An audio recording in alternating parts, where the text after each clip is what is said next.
Hey, what does Ryan Seacrest, Tom Cruise, Oprah, Steven Spielberg, Donald Trump, Joan Rivers, Warren Buffett, Gordon Ramsay, Michael Jordan, Kobe, Tim Tebow, they all have one major thing in common, dude. These people hammer. They beat it to death, okay? Look at Tom Cruise, man. Look at his career. He works constantly. So look, you want to get your work ethic so high that people actually admire you. I'm going to ask you a question right now.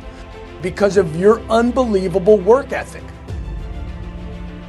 If you can't answer yes to that, man, you're not going to get in that top 10%.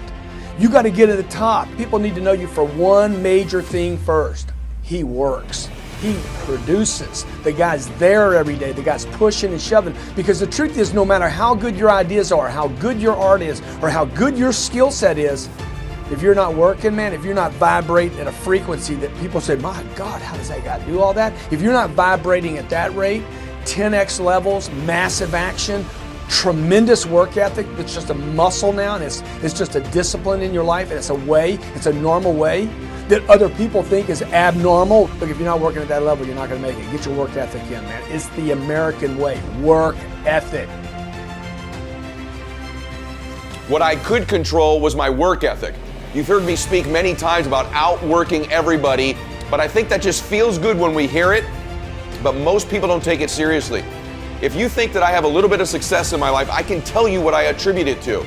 Yes, self-confidence, yes, mindset, visualization, goals, all the things I talk about all the time. Listening skills, influence, energy transfer, how to be happier, all of that stuff applies. When you get to winning, for me, it's come down to maxing out. And what maxing out means is you do one more at least than you think you're capable of. So when you're done, whatever you're doing, whether it's at the gym or phone calls or meetings, or in sports, one more shot, one more throw, one more swing of the golf club or the baseball bat, the separator is for the winners, they do one more. I'm addicted to one more. And so I want your mantra going forward to be one more. What does that look like if we're working out? That means when we're in the gym and we say, I'm gonna do 5 sets of 10, I'm crazy.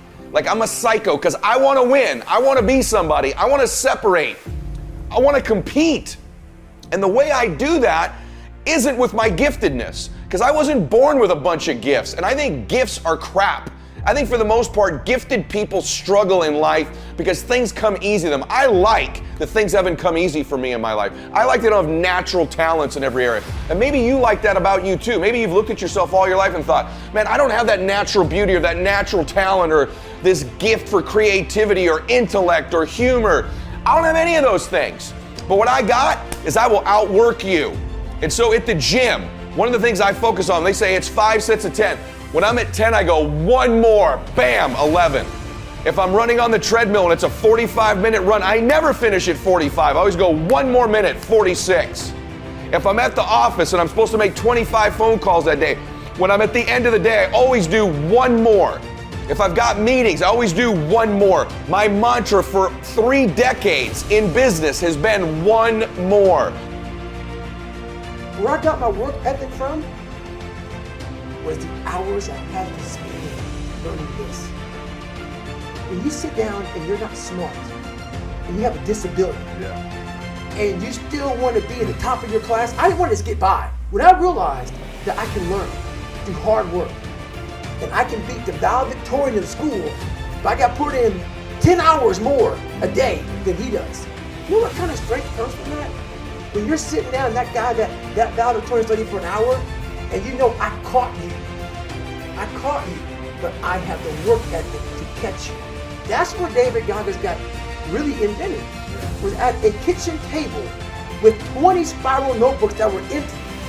And then 3 months later, they were full. And when you can go through that, I still have them in my storage room. You go through these spiral notebooks of your life, and you realize this is how I learn. This is unbelievable. There's no miles. It's not about the miles. It's that. Having a discipline every day to say, for me to learn this one math problem, it's gonna take me 10 hours.